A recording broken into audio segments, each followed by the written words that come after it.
여호수아 15장 1절부터 12절, 20절부터 63절까지입니다. 유다 지파의 경계. 여호수아 15장부터 19장까지는 이스라엘 민족의 12지파가 어떻게 가나안 땅을 분배해 받았는지에 대한 내용이 소개되어 있습니다. 여호수아 10장과 11장에서 벌어진 가나안 원주민들의 연합군과의 거대한 전쟁에서 승리한 이스라엘 백성들은 가나안 땅의 주요한 지점을 대부분 점령하게 됩니다. 이스라엘 민족을 크게 위협할 만한 적대 세력은 모두 이 전쟁에서 물리쳤고 이제 험한 산악 지역에 자리 잡고 있는 소수의 적들만 남아있게 되었습니다. 가나안 땅 정복 전쟁의 기간이 대략 5년 정도로 보고 있습니다. 이스라엘 백성들이 요단강을 건너 가나안 땅에 들어온 지도 꽤 많은 시간이 지난 것입니다. 많은 백성이 오래된 정복 전쟁으로 지쳐 있었고 이제 더 이상 큰 전쟁을 할 필요가 없었으며 세월도 많이 흘렀기 때문에 하루라도 빨리 기업을 분배받고 땅에 정착하기를 원하고 있었습니다. 그래서 남아있는 소수의 적들은 각 지파가 알아서 소탕하는 것으로 정하고 제비를 뽑아 각 지파가 땅을 분배하기에 이릅니다. 제비를 뽑아 땅을 분배받은 후 제일 먼저 정착을 시도한 지파는 유다 지파였습니다. 유다 지파는 이스라엘 12지파 중에서 가장 크고 강대한 지파로서 장자 역할을 감당하는 지파였습니다. 오늘 우리가 배울 여호수아 15장은 장자 지파의 역할을 감당하고 있는 유다 지파가 어떻게 분배받은 땅과 기업을 정복해 나가는 과정과 모습을 보여주고 있습니다. 다른 지파보다 크고 강했던 유다 지파는 앞장서서 자신들이 분배받은 기업에 잔존하고 있던 원주민들을 몰아내는 일을 시작하게 됩니다. 본문 1절부터 12절까지는 유다 지파가 분배받은 기업의 지명과 경계 지역을 소개하고 있고 13절부터 19절까지는 유다 지파의 지도자였던 갈렙이 그의 기업을 정복하는 과정과 모습을 보여주고 있습니다. 20절부터 마지막 63절까지는 유다 지파에 속한 각 가족들이 분배받은 구체적인 지역을 소개하고 있습니다. 우리는 이 중에서 유다 지파가 분배받은 기업과 경계에 대한 내용을 살펴보고자 합니다. 그리고 유다 지파가 분배받은 기업과 땅의 경계지를 기록한 오늘 말씀을 통해서 우리가 배울 수 있는 교훈과 메시지는 무엇인지에 대해서 알아보는 시간을 가져보도록 하겠습니다. 첫 번째로 오늘 말씀을 통해서 우리는 하나님의 섭리대로 땅과 기업이 분배되었다는 것을 알 수 있습니다. 본문 1절을 보시기 바랍니다. 또 유다 자손의 지파가 그들의 가족대로 제비 뽑은 땅의 남쪽으로는 에돔 경계에 이르고 또 남쪽 끝은 신광야까지라. 하나님이 가나안 땅을 이스라엘 백성들에게 기업으로 나누어 주시는 방법은 제비를 뽑아서였습니다. 그 당시 구체적으로 어떤 방법으로 제비를 뽑았는지 정확하게 알 수는 없지만 그러나 제비를 뽑았다는 의미에서 알 수 있듯이 자신들이 가지고 싶은 땅을 마음대로 선택할 수 있는 것이 아님을 알 수 있습니다. 우리말로 쉽게 하면 무작위 추첨을 통해서 각 지파가 땅을 분배받게 되는 것입니다. 모든 지파 중에서 유다 지파가 제일 먼저 제비를 뽑아 기업을 분배받은 것 같습니다. 유다는 원래 야곱의 네 번째 아들이었습니다. 그런데 첫 번째 루벤과 둘째, 셋째 시므온과 레위가 하나님과 아버지 야곱 앞에서 큰 잘못을 저지르게 됩니다. 그래서 자연스럽게 장자의 권리가 유다에게 넘어오게 됩니다. 그리고 하나님은 이 유다 지파를 통해서 다윗 왕이 세워지도록 섭리하시고 이를 통해 메시아이신 예수 그리스도가 나오도록 계획하십니다. 그래서 유다 지파가 장자이면서 동시에 모든 지파 중에 가장 크고 강한 지파가 되도록 축복하여 주십니다. 유다 지파가 장자로서 제일 먼저 땅을 제비 뽑아 분배받게 되고 제일 먼저 정착을 위한 전쟁을 시작하게 됩니다. 기업을 분배받음에 있어서 하나님이 제비를 뽑게 하신 것은 인간의 공로를 따라 얻은 것이 아니라 하나님의 은혜로 얻게 된다는 것을 강조하기 위함입니다. 12지파가 각 지파별로 땅을 얻을 때도 제비를 뽑았지만 지파 안에 속한 가족들이 땅을 얻을 때도 제비를 뽑아 분배가 되었습니다. 1절에서 12절에서는 유다 지파 전체가 얻은 땅을 20절에서부터 63절까지는 유다 지파 안에 속한 가족들이 분배받은 땅의 지명을 세세히 기록하고 있습니다. 계속해서 제비를 뽑아서 나누어 주었다는 것을 강조한 이유가 인간의 의지대로 된 것이 아니라 하나님의 뜻대로 되어졌다는 것을 말씀하시기 위해서입니다. 하나님의 뜻대로 분배되었다는 것은 하나님께서 각자에게 가장 합당한 땅의 크기와 장소를 허락하셨다는 것입니다. 인간이 선택하고 인간이 고를 때에는 욕심이 끼어들 수밖에 없습니다. 내 욕망과 잔머리가 동원됩니다. 어떻게든 조금 더 좋은 곳, 더 가치 있는 곳, 더 비싸고 좋은 노른자 땅을 얻으려고 혈안입니다. 만약 제비를 뽑는 방법이 아니었다면 분명 이스라엘 지파 안에 서로 좋은 땅을 얻겠다고 갈등과 싸움이 발생했을 것입니다. 하나님이 이러한 것을 미연에 방지하고자 전적으로 하나님의 섭리와 주권 가운데 제비를 뽑게 하십니다. 우리는 이것을 하나님의 주권적 섭리라고 부를 수 있습니다. 참새가 한 아사리온에 팔리고 안 팔리는 것도 하나님의 허락 없이는 안 된다고 했는데 하물며 하나님 백성들의 삶 속에 우연이 어디 있겠습니까?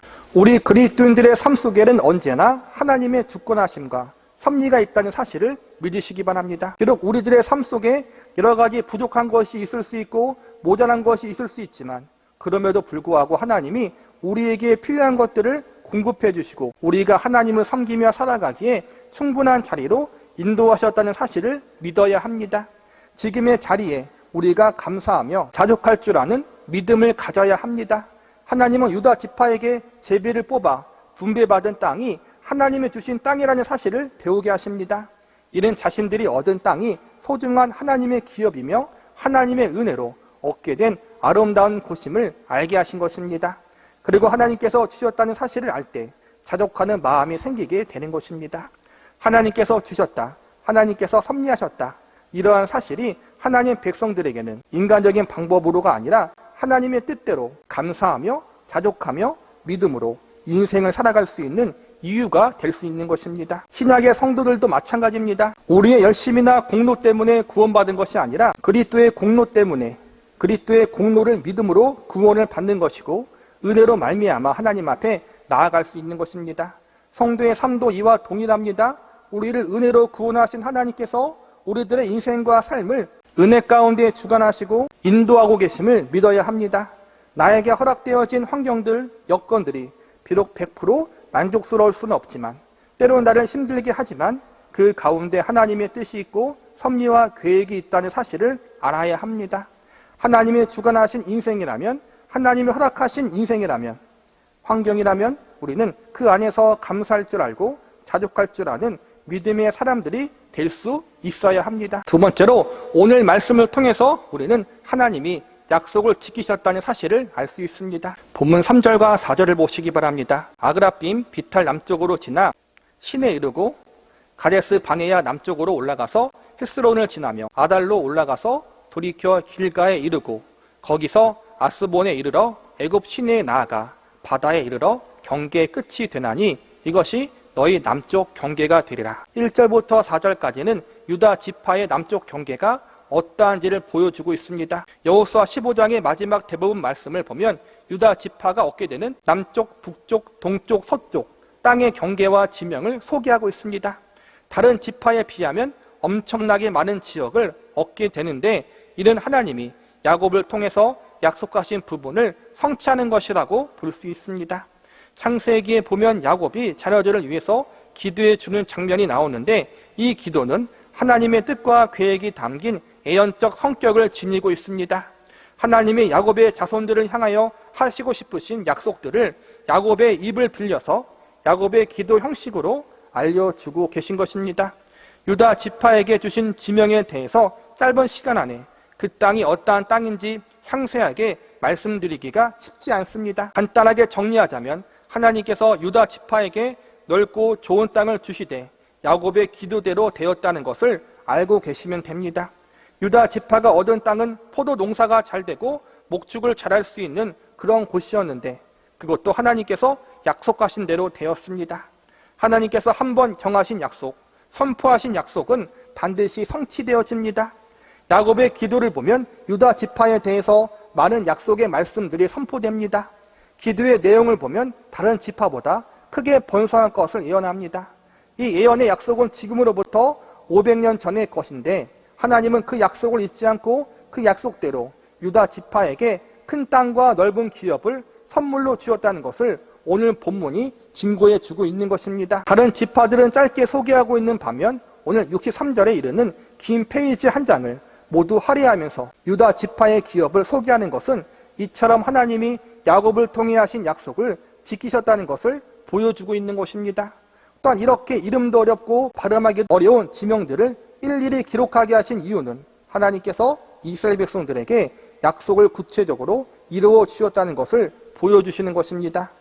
하나님께서 단순히 약속대로 가나안 땅을 주셨다고 짧게 기록해 두지 않고 유다 지파에게 주신 땅이 어디라고 상세하게 밝혀두신 것은 하나님께서 약속을 이루시되 구체적으로 이루어 주신다는 것을 보여주신 것입니다. 특별히 후대의 사람들에게 하나님이 아브라함에게 약속하셨던 가나안 땅을 이스라엘 백성들에게 진짜로 기업으로 주셨다는 사실을 확실하게 알려주기 위해서 그 많은 지명들을 기록하게 하신 것입니다. 하나님의 약속은 가짜가 아니다. 성경 기록된 말씀이 진짜이다. 이러한 사실을 1절부터 66절에 이르는 그 긴 본문 가운데 그 많은 지명들을 일일이 다 기록하심으로 알게 하신 것입니다. 이 약속들은, 이 기록들은 신화나 거짓으로 꾸며낸 이야기가 아니라 실제적인 역사이며 하나님이 이 역사 가운데 일하시고 섭리하셔서 약속대로 이스라엘 백성들에게 이 땅을 기업으로 주셨다는 사실을 밝히기 위해서, 후대에게 확실하게 알려주기 위해서, 역사성을 강조하기 위해서 이스라엘 백성들에게 기업으로 준 땅의 이름들을 다 밝혀두신 것입니다. 이 말씀을 통해서 우리는 하나님이 살아계신 분이시며 역사 가운데 실존하신 분이심을 알 수 있습니다. 단순히 성경 말씀에 기록되어 있는 분으로 끝나지 않고 우리가 숨쉬고 있는 이 창조 세계 속에서 피조물들을 다스리시고 통치하시고 계시는 역사의 주관자요 만왕의 왕 되시는 하나님이심을 우리가 배우게 되는 것입니다. 하나님은 죽어있는 분이 아닙니다. 하나님은 이름만 있는 바지 사장 같은 존재가 아니라는 것입니다. 인간이 만들어낸 거짓 우상이나 신이 아니라는 것입니다. 그분은 살아계신 창조주 하나님이십니다. 그분은 이 세상을 다스리시는 전능자이십니다. 그분은 당신이 택한 백성들을 영원히 책임지시고 인도하시는 신실하신 약속의 하나님이십니다. 하나님의 백성들의 삶을 가장 선하고 유익한 길로 인도하여 주시는 섭리자 하나님이십니다. 우리가 믿고 섬기는 하나님, 그 하나님이 이러한 하나님이심을 우리는 알아야 합니다. 말씀을 마무리하겠습니다. 오늘 본문에서 우리가 배울 수 있는 가장 중요한 교훈은 우리가 섬기는 하나님이 우리의 인생을 책임지신다는 것입니다. 그리고 하나님 백성들에게 가장 선하고 유익한 길로 인도하신다는 것입니다. 하나님이 가장 기대하시는 것은 우리가 믿고 섬기는 하나님이 어떠한 분인지 온전히 알아가는 존재로 우리들이 자라나고 성장하는 것입니다. 하나님의 약속도 결국은 약속하신 하나님이 어떠한 분이신지 온전히 알아가게 하는 하나님의 교육적 도구입니다. 약속하신 하나님이 약속을 지키시는 신실하신 하나님이심을 우리가 알게 하심으로 그 하나님만 바라보고 의지하도록 만드는 역할을 하는 것입니다. 유다 지파를 강한 지파로 세우시고 유다 지파를 축복하신 하나님은 오늘날 우리에게도 그렇게 일하시기를 원하고 계십니다.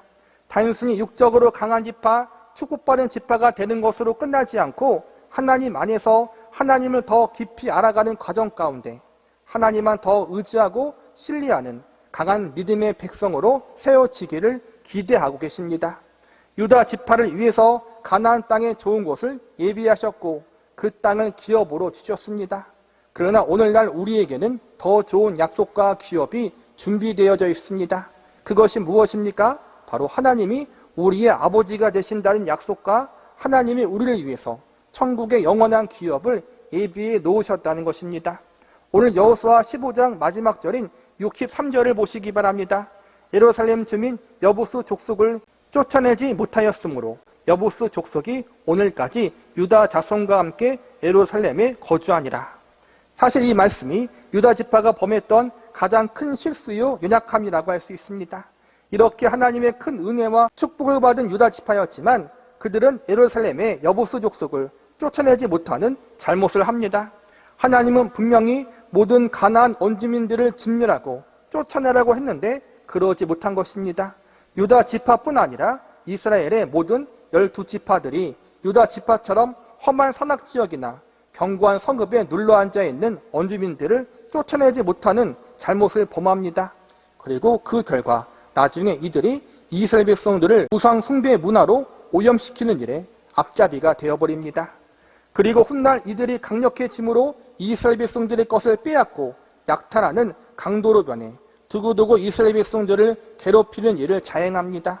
가나안 전복전쟁의 결정적인 승리는 거두었지만 그 안에 이루어지는 작은 전투들을 온전히 승리하지 못했기에 이스라엘 백성들은 다 이겨놓고도 고통당하고 고난당하는 어리석은 인생을 살게 됩니다. 우리도 마찬가지입니다. 이미 예수님의 대속의 은혜로 말미암아 그분의 십자가 사역과 부활의 사건으로 말미암아 우리는 이미 사단과 죄의 권세에서부터 벗어났고 승리했습니다. 예수님이 사단과 죄의 세력들의 머리를 부숴버리고 결정적인 승리를 거두셨습니다. 이제 예수님 안에 속해 있는 모든 교회와 그리스도인들은 승자로서 살아갈 수 있습니다.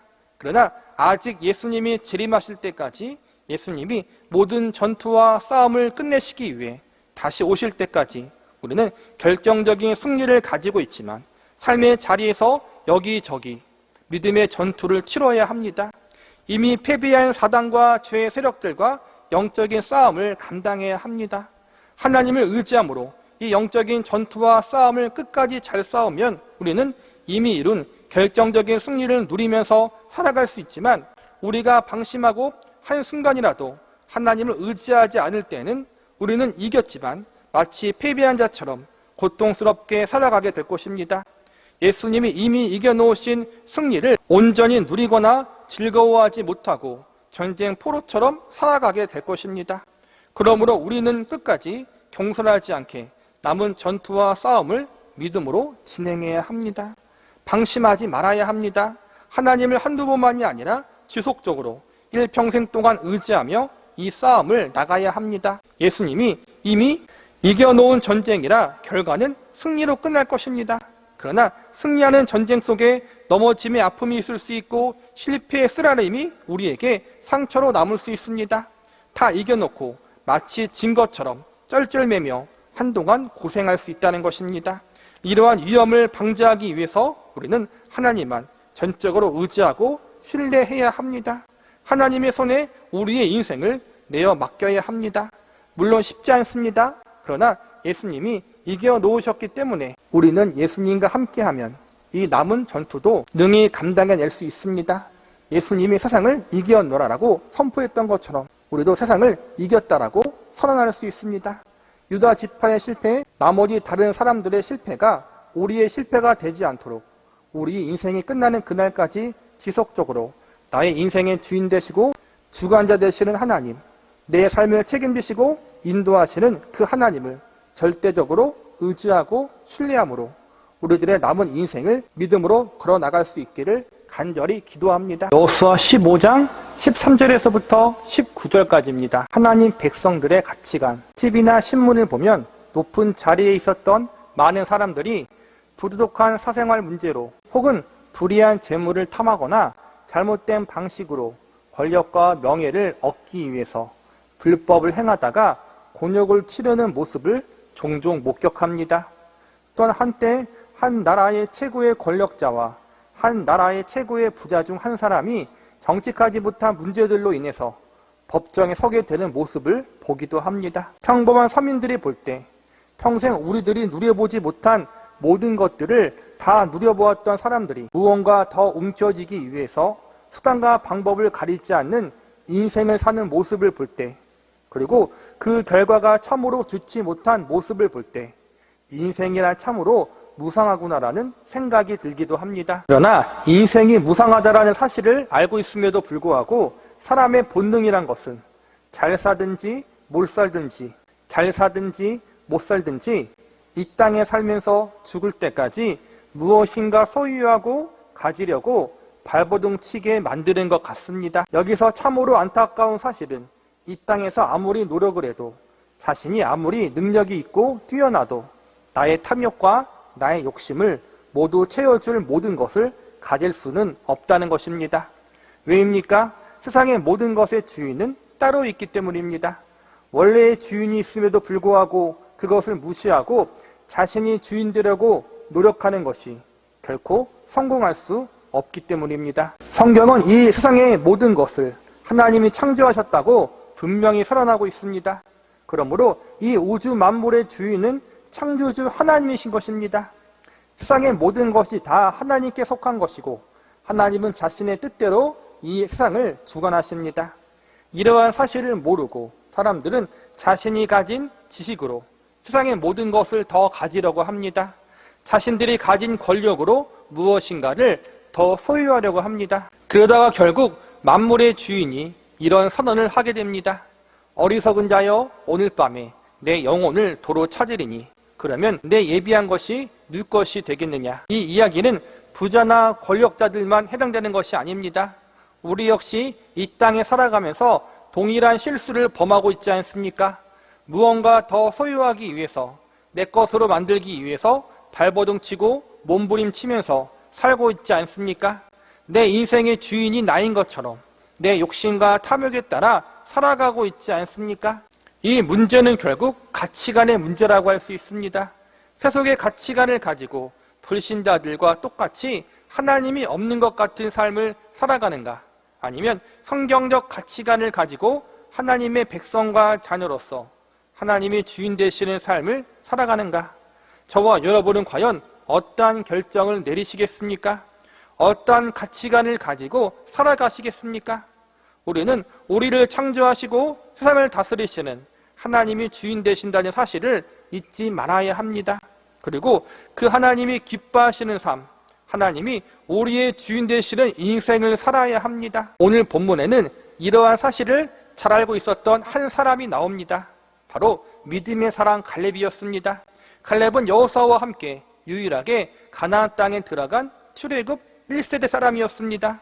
우리는 이 시간 인생의 노년, 인생의 마지막을 바라보았던 갈렙이 오늘 본문에서 보여준 모습을 통해서 진정 하나님의 백성이 가져야 할 바른 가치관의 모습이 무엇인지 알아보는 시간을 가져보도록 하겠습니다. 첫 번째, 하나님 백성들은 말씀에 대한 바른 가치관을 가지고 있어야 합니다. 오늘 본문 내용은 갈렙이 헤브론 땅을 정복하는 과정에서 생긴 이야기를 담고 있습니다. 헤브론 땅은 가나안에 사는 거민들 중에서도 가장 크고 힘이 센 사람들이 살고 있었던 곳이었습니다. 더구나 갈렙의 나이는 지금 85세입니다.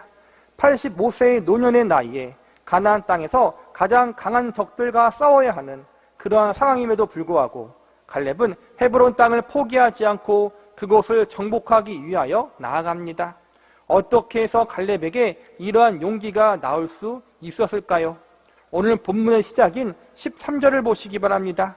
여호와께서 여호수아에게 명령하신 대로 여호수아가 길앗 아르바 곧 헤브론을 유다 자손 중에서 분깃으로 여분네의 아들 갈렙에게 주었으니 아르바는 아낙의 아버지였더라. 13절에 보니까 여호와께서 여호수아에게 명하신 대로라고 나와 있습니다.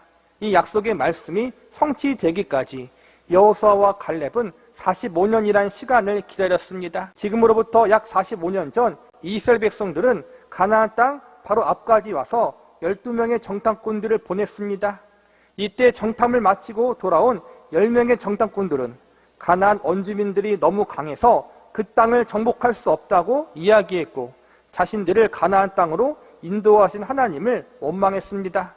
그러나 오직 여호수아와 갈렙만은 하나님을 신뢰함으로 능히 가나안 원주민들을 물리칠 수 있다고 이야기했고 하나님은 이 두 사람의 믿음을 기쁘게 여기시고 출애굽 1세대 중에서 유일하게 가나안 땅에 들어갈 수 있도록 허락하셨습니다. 이때 하나님이 여호수아와 갈렙에게 가나안에 들어갈 때 발로 밟는 땅을 주시겠다고 약속하셨습니다.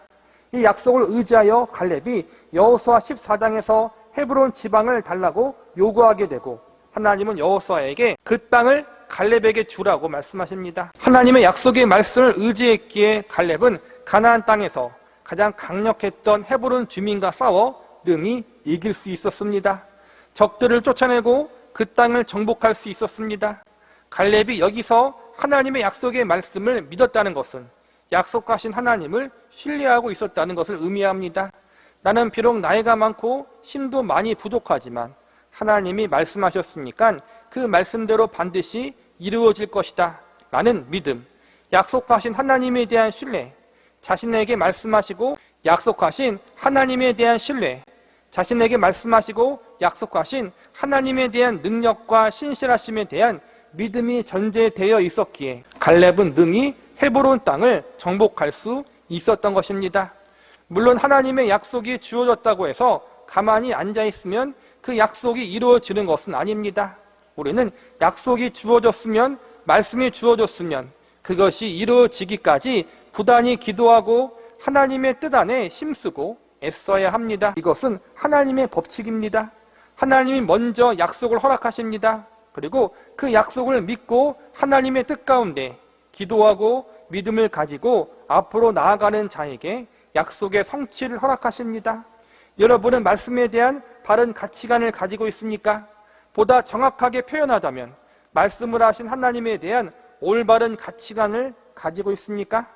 말씀하신 하나님이 온 우주를 창조하고 다스리시는 분이시며 우리들의 인생을 주관하시고 인도하시는 하나님 되심을 온전히 믿고 신뢰하고 계십니까?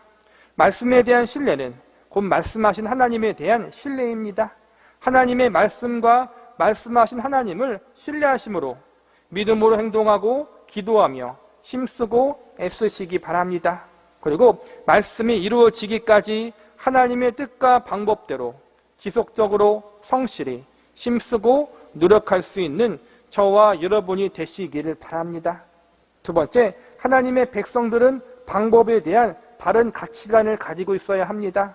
즉, 하나님 백성들이 하나님의 말씀과 약속을 성취하기 위해서 나아갈 때 인간적인 방법이나 속적인 방법을 추구해서는 안 된다는 것입니다. 다시 말하자면 하나님이 원하시는 방법으로 하나님의 뜻에 맞는 방법을 선택하고 실행해야 한다는 것입니다. 본문 14절을 보시기 바랍니다. 갈렙이 거기서 아낙의 소생 그 세 아들 곧 세세와 아이만과 달메를 쫓아냈고, 14절에 보니까 갈렙이 헤브론 지방에 살고 있는 가나안 원주민들을 쫓아내는 장면이 나와 있습니다. 세세와 아이만과 달레, 이 세 명을 쫓아냈다는 것은 세 명의 개인을 쫓아냈다는 것이 아니라 그 지방의 터를 잡고 있는 세 개의 강력한 부족들을 쫓아냈다는 것입니다. 당시 헤브론 지역에는 가나안 원주민들 중에서도 가장 강력한 부족들이 살고 있었습니다. 한 부족도 아니고 세 개의 강력한 부족을 갈렙이 쫓아냈다는 것입니다. 이어지는 15절과 16절을 보시기 바랍니다. 거기서 올라가서 드빌 주민을 쳤는데 드빌의 본 이름은 기랴세벨이라. 갈렙이 말하기를 기랴세벨을 쳐서 그것을 점령하는 자에게는 내가 내 딸 악사를 아내로 주리라 하였더니, 갈렙이 헤브론 지방의 터를 잡고 있던 강력한 세 부족들을 쫓아냈지만 아직 그 지역에는 다른 부족도 남아 있었습니다. 15절에 보니까 드빌이라는 부족이 남아 있었는데 이들도 아주 강한 사람들이었습니다. 우리가 여기서 주목해야 할 것은 갈렙이 도움을 요청하고 있다는 것입니다. 헤브론의 세 부족을 상대했던 갈렙은 나이 때문에 힘에 부쳤던 것 같습니다. 갈렙이 이 드빌 주민을 상대하기에는 무리가 있었던 것입니다. 신앙은 현실적인 부분을 포함하고 있습니다. 하나님이 함께 하시니까 현실과 상관없이 무조건적으로 앞으로 나아가라고 하지 않습니다. 갈렙은 믿음의 사람이었지만 나이라는 현실적인 어려움이 있었습니다. 그러나 그것에 좌절하지 않고 갈렙은 도움을 요청합니다. 세 부족을 이겼으니 나머지 부족과 거래를 할 수도 있었고 타협을 할 수도 있었습니다. 속임수를 쓰거나 야비한 수단을 사용하여 적을 이기려고 할 수도 있었습니다. 수단과 방법을 가리지 않고 이 땅을 정복할 수도 있었습니다. 그러나 갈렙은 그러지 않았습니다. 가나안 땅의 정복, 헤브론 땅의 정복은 하나님이 맡겨주신 거룩한 전쟁이요 사명이었기에 옳지 못한 수단과 방법을 사용하지 않았습니다. 본문 16절과 17절을 보시기 바랍니다. 갈렙이 말하기를 기랴세벨을 쳐서 그것을 점령하는 자에게는 내가 내 딸 악사를 아내로 주리라 하였더니, 갈렙의 아우 그나스의 아들인 온니엘이 그것을 점령함으로 갈렙이 자기 딸 악사를 그에게 아내로 주었더라. 고대 사회에서는 친척들과의 결혼하는 것이 잘못된 일이 아니었습니다. 이왕 결혼할 거면 자신들의 가족이나 친척 가운데 배우자를 찾는 것이 당연한 일로 여겨졌습니다. 아브라함과 사라도 친척 관계이고 이삭과 리브가도 서로 친척관계였습니다. 특별히 믿음의 사람끼리 결혼하는 것은 참으로 중요한 것입니다. 갈렙은 정당한 방법으로 하나님 백성 가운데 있는 사람에게 도움을 요청했습니다. 우리도 세상을 살면서 감당하기 힘든 어려움이나 문제를 당할 때가 있습니다. 그때 우리는 어떤 모습을 취하고 있습니까? 사실 쌍적으로 머리 좀 굴리고 상사람들처럼 편법을 쓰면서 좀 더 문제를 쉽게 해결하면 좋은데 그리스도인이기 때문에 그러지 못할 때가 있습니다. 그래서 손해를 보고 일을 해결하는데 애를 먹을 때가 있습니다. 그러나 옳은 방법, 정당한 방법, 하나님이 기뻐하시는 수단을 사용하려고 손해를 각오하는 것은 하나님이 보실 때 합당한 것입니다. 그러니 낙심할 필요 없습니다. 비록 돌아가는 것 같지만 바른 방법, 정당한 방법을 사용하려고 힘쓰고 애쓰는 것, 이것이 그리스도인의 바른 가치관이고 하나님이 기뻐하신다는 사실을 믿으시기 바랍니다. 본문에서 갈렙은 혼자 하지 않고 온일이라는 믿음의 동역자의 도움을 받아 이 문제를 함께 헤쳐나간 모습을 볼 수 있습니다. 우리는 모든 것을 혼자서 감당할 수 없습니다. 하나님께서는 이러한 이유로 믿음의 공동체, 교회를 허락하신 것입니다. 성경은 두세 사람이 내 이름으로 모인 곳에 나도 그들 중에 있다고 가르치고 있습니다. 하나님을 섬길 때 혼자보다 함께 섬기는 것이 하나님이 더 기뻐하신다는 것입니다. 하나님이 허락하신 믿음의 동역자, 기도의 동역자들과 함께 위기를 극복하시기 바랍니다. 한 발 더 나아가 그들을 허락하신 하나님을 의지하며 그분과 함께 인생길을 걸어가시기 바랍니다. 말씀을 마무리하겠습니다. 어떤 분들은 젊었을 때에는 믿음으로 잘 사시다가 연세가 들면서 몸도 약해지고 믿음도 약해지는 경우들이 있습니다. 젊은 시절에는 말씀을 의지하여 겸손히 믿음으로 살다가 나이를 먹고서는 말씀이 아니라 세상적인 수단과 방법을 의지하여 사는 경우들이 있습니다. 많은 교회의 원로 지도자들이 이러한 모습을 보이는 경우들이 많아 참으로 안타깝습니다. 그러나 갈렙은 달랐습니다. 그는 젊을 때나 늙었을 때나 여전히 변함없이 하나님을 의지했고 말씀대로 살았습니다. 겉사람은 후패해지나 우리의 속은 날로 새롭도다라고 고백한 바울 사도처럼 오히려 세월이 흐를수록 더욱 하나님을 의지하며 모든 사람들의 귀감이 되었습니다. 저와 여러분도 이러한 갈렙의 모습을 사모하고 그렇게 되기를 기도하시기 바랍니다.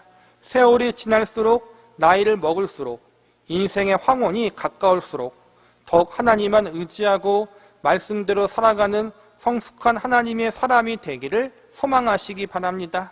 더불어 가장 중요한 것은 오늘 갈렙의 전 인생을 이렇게 믿음으로 살아갈 수 있도록 이끄신 하나님이 누구인지 바르게 알아가는 자리에 우리가 서야 합니다. 하나님이 갈렙을 이끄셨듯이 오늘날 저와 여러분을 이끌고 계시다는 사실을 믿으셔야 합니다. 무엇보다 그 하나님이 우리의 아버지가 되신다는 사실을 믿어야 합니다. 우리가 믿고 섬기는 하나님은 추상적인 분이 아닙니다. 단순히 하늘에만 계신 전능자가 아닙니다. 그분은 친히 우리를 향해 내가 너의 아버지다, 너희가 나의 자녀다라고 선언하신 분이십니다. 그리고 친히 우리들의 인생 속에 찾아오셔서 사랑하는 당신의 자녀들의 삶을 주관하시고 가장 선한 길로 이끌어 주시는 분이 하나님이십니다. 우리는 우리의 아버지가 되시는 하나님, 우리들의 인생을 주관하시는 하나님이 어떤 분이신지 바르게 잘 알아야 합니다. 하나님은 우리에게 약속의 말씀을 주시고 그 말씀을 성취할 수 있도록 우리들의 삶을 지도하시고 인도하시는 분이십니다. 그러나 하나님은 단순히 우리가 약속의 성취라는 것만 얻어내고 끝나기를 바라지 않으십니다. 약속의 성취 과정을 통해 우리들이 보다 성숙한 주의 백성으로 자라나기를 바라고 계십니다. 그래서 우리에게 약속의 말씀을 주실 뿐 아니라 그 말씀을 이루어지기까지 오랜 인내의 시간을 견디게 하십니다. 때론 하나님의 뜻대로 그분의 말씀대로 살기 위해서 우리는 손해를 보고 때로는 고통과 아픔을 감내해야 할 때가 있습니다. 하나님을 믿는다는 것은 단순히 성공과 번영이라는 관점에서만 바라볼 수 없는 일입니다. 고난도 있고 환난도 있으며 아픔과 고통도 있습니다. 이 모든 과정 가운데 하나님은 저와 여러분이 끝까지 하나님을 믿는 믿음을 지키며 하나님의 백성과 자녀로서 합당하게 살아갈 수 있는 존재로 다듬어 가시는 작업을 하십니다. 인간의 눈으로, 인간의 머리로 하나님의 이러한 일하심이 쉽게 이해가 가지 않고 납득이 되지 않을 때가 있습니다. 왜 응답의 과정 가운데 고난이 필요하고 왜 말씀의 성취 가운데 인내의 눈물이 필요한지 수긍이 되지 않아 하나님께 원망과 불평을 하기도 합니다. 그러나 우리에게 이러한 고난의 시기와 연대의 시간을 허락하신 하나님이 어떠한 분이신지 온전히 안다면 우리는 감사함으로 이 시기와 기간들을 잘 통과할 수가 있습니다. 고린도전서 2장 9절에 보면 이렇게 가르치고 있습니다. 기록된 바 하나님이 자기를 사랑하는 자들을 위하여 예비하신 모든 것은 눈으로 보지 못하고 귀로 듣지 못하고 사람의 마음으로 생각하지 못하였다함과 같으니라. 우리의 믿음의 근원 되시는 하나님, 우리 경배의 대상 되시고 아버지 되시는 하나님은 이러한 분이십니다. 가장 좋은 것들을 그분의 백성과 자녀들에게 선물로 주시려는 분이 바로 하나님이신 것입니다. 자녀가 아버지가 어떠한 분인지 모르고 산다면 그것이 얼마나 안타까운 일입니까? 자신의 아버지가 정말 사랑이 많으시고 신실한 분인데 정작 그의 자녀들은 이 사실을 모르고 있다면 그것은 얼마나 불행한 일입니까? 오늘 본문에 보면 시집을 가는 갈렙의 딸 막사의 이야기가 잠깐 나옵니다. 본문 18절과 19절을 보시기 바랍니다. 악사가 출가할 때 그에게 청하여 자기 아버지에게 밭을 구하자 하고 나귀에서 내림에 갈렙이 그에게 묻되 내가 무엇을 원하느냐 하니 이르되 내게 복을 주소서 아버지께서 나를 네겝 땅으로 보내시오니 샘물도 내게 주소서 하매 갈렙이 윗샘과 아랫샘을 그에게 주었더라. 딸이 시집을 갈 때 아버지 갈렙에게 샘물을 달라고 요구합니다. 샘물을 달라는 딸의 요구에 아버지 갈렙은 하나만 주지 않고 윗샘과 아랫샘을 주었다라고 나와 있습니다. 인색하게 준 것이 아니라 넉넉하게 요구한 것에 더해서 주었다는 것입니다. 부모보다 자식을 사랑하는 사람들은 없습니다. 그러나 부모는 자식을 사랑하지만 자식의 삶을 보장하거나 자식의 인생을 책임져 줄 수는 없습니다. 인간의 부모는 한계를 가진 존재이기 때문입니다. 그러나 하나님은 한계가 없는 정능자이십니다. 우리들의 인생과 미래를 책임져 주실 수 있는 창조주이십니다. 인간의 부모는 마음이 있지만 능력이 없습니다. 그러나 하나님은 마음도 있으시고 능력도 있으신 전지전능하신 하나님 아버지이십니다. 말씀으로 세상을 창조하시고 이 우주 만물을 다스리시는 분이 바로 우리의 하나님이요 우리의 아버지이십니다. 마태복음 7장 11절에 보면 이렇게 가르칩니다. 너희가 악한 자라도 좋은 것으로 자식에게 줄 줄 알거든 하물며 하늘에 계신 너희 아버지께서 구하는 자에게 좋은 것으로 주시지 않겠느냐. 하나님 아버지의 마음이 인간의 부모와 같다는 것입니다. 다른 것은 인간의 부모는 연약하지만 하나님 아버지는 그러지 않으신다는 것입니다. 여기서 우리가 기억해야 할 것은 하나님이 우리를 사랑하기 때문에 은혜의 선물들을 주시면서 동시에 하나님이 주신 은혜의 선물들을 온전히 누리며 살 수 있는 성숙한 존재가 되기를 바라고 계신다는 것입니다. 그래서 은혜의 선물들을 주시되 그것을 온전히 누릴 수 있는 실력자가 되도록 우리들을 교육시키고 훈련시키는 일을 함께 병행하십니다. 때론 그 훈련과 교육의 과정, 시간들이 힘들게 느껴질 때가 있겠지만 궁극적으로 이 모든 것들은 우리들에게 가장 큰 유익이 될 것입니다. 하나님 보시기에 합당한 실력자로 성장시키심으로 하나님의 주신 기업들을 온전히 누리며 살아갈 수 있는 주의 백성과 자녀들이 되도록 우리들의 삶을 이끄실 것입니다. 본문에서 갈렙은 딸에게 샘물을 주었습니다. 샘물을 주었다는 것은 땅과 기업을 주었다는 것입니다. 원래는 아들한테만 기업을 주지 딸한테는 기업을 주지 않습니다. 기껏해야 폐물만 줄 뿐입니다. 샘물을 달라는 요구는 기업을 달라는 딸의 요구였습니다. 자신을 아들과 같이 대해달라는 것입니다. 아버지 갈렙은 기쁜 마음으로 샘물을 주므로 기업을 넘겨줍니다. 그리고 하나가 아니라 2개를 줍니다. 이것이 부모의 마음이고 하나님의 마음인 것입니다. 하나님은 우리의 소원을 기쁘게 받으시고 또한 그 이상의 것을 주시기를 원하고 계십니다. 예수 그리스도까지 우리를 위해 내어주신 하나님이 가장 좋은 것을 아낌없이 주시는 것이 당연하지 않겠습니까? 참으로 좋으신 하나님, 그 하나님은 전능자이시고 만왕의 왕이십니다. 그 하나님이 우리의 아버지가 되십니다. 우리가 믿는 하나님, 그분이 어떠한 분이신지, 우리를 얼마나 사랑하시는지 알아가는 은혜가 저와 여러분에게 있기를 바랍니다. 그리고 그 하나님을 온전히 믿고 신뢰함으로 때론 여러 가지 어려움을 만나고 인생의 문제들을 경험하지만 결국 이 모든 것을 통해 나를 성장시키시고 하나님이 주시는 은혜의 선물들을 온전히 누릴 수 있도록 나를 믿음의 실력자로 자라나게 하시는 하나님의 섭리가 있다는 사실을 믿으며 하나님께 우리의 일생을 맡길 수 있는 저와 여러분이 되시기를 간절히 바랍니다.